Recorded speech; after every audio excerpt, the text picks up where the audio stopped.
Hello everyone. This is Benner Charles working as a senior technical trainer in Rumen Technology. This is Vinota R, working as a technical trainer in Rumen Technology. Okay. Today our learning objectives are introduction to virtualization, types of virtualization, VMware virtualization and benefits of the virtualization. So this is our target to learn today. So let us get into the learning process. Before entering into what is VMware virtualization, I would like to talk a few points. What are the traditional architectures are running and in what are the challenges that we have it. Before moving into what is VMware virtualization, let us discuss in the traditional architecture what are the challenges that we have. Let us deeply understand what is there, then we will move to what is VMware virtualization. So, can you tell me what are the components are there in computer? Like RAM, storage, Ethernet card, and processors we have. Correct. If we take a computer, these are the components are there. Motherboard, storage, as you said, network adapter, right? Processors. So if we have a CPU, what the next step we do?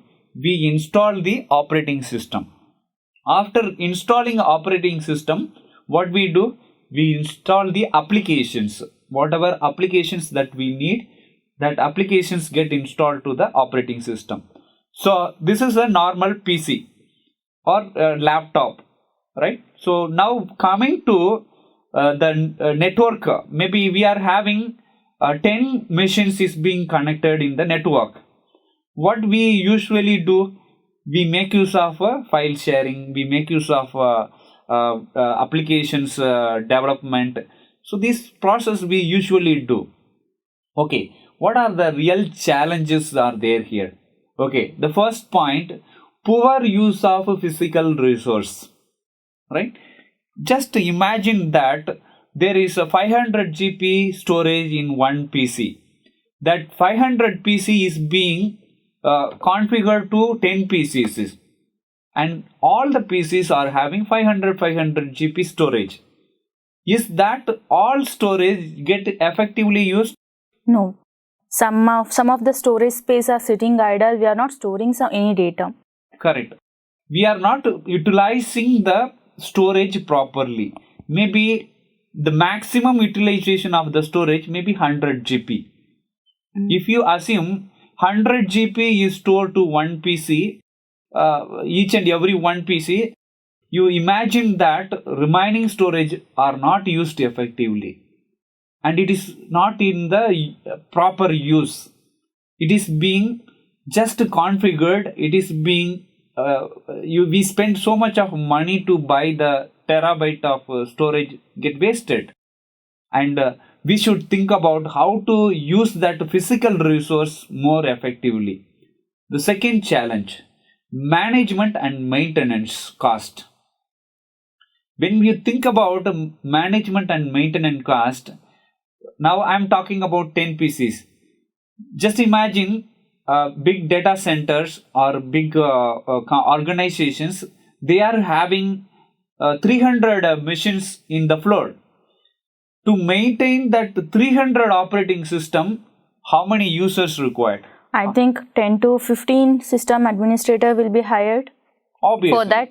And the cost I think will be very huge because I have to get the server, power supply, coolers has to be provided for each machine, and the rackers. I think in a traditional format, managing the server as well as the cost becomes very high. As you said well as rightly, very you have given very important point that we are using so many resources. We are buying AC, we are using power supply, right?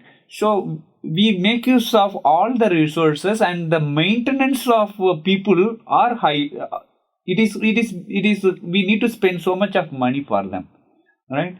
It is a big challenge over here. Then coming to physical infrastructure cost.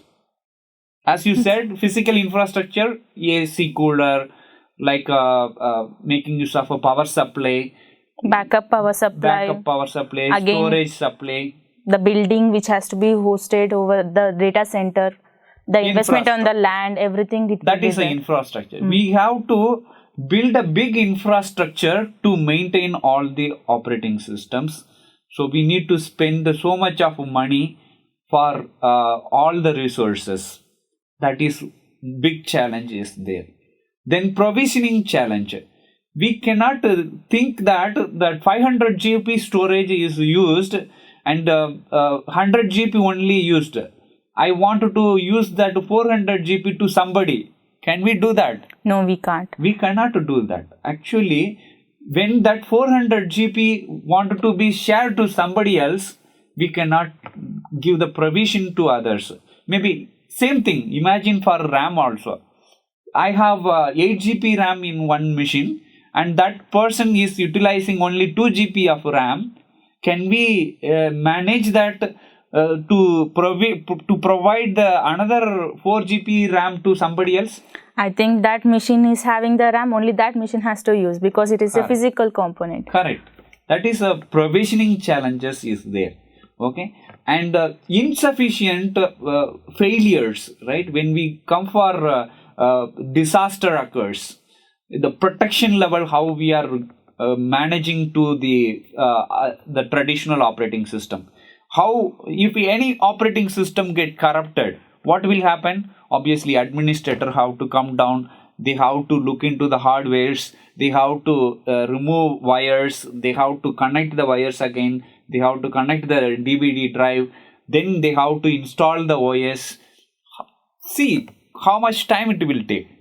We need to spend so much of time to recover the disaster. Maybe we don't have a control of protection also. The OS can be corrupted by somebody else or can be deleted by somebody else. We don't have a control of that operating system in our hand.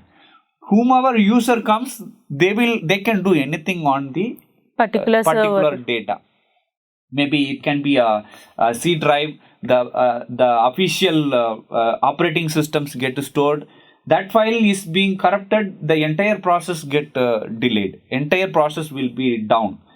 So these are the big challenges that actually we are facing it in the traditional architectures.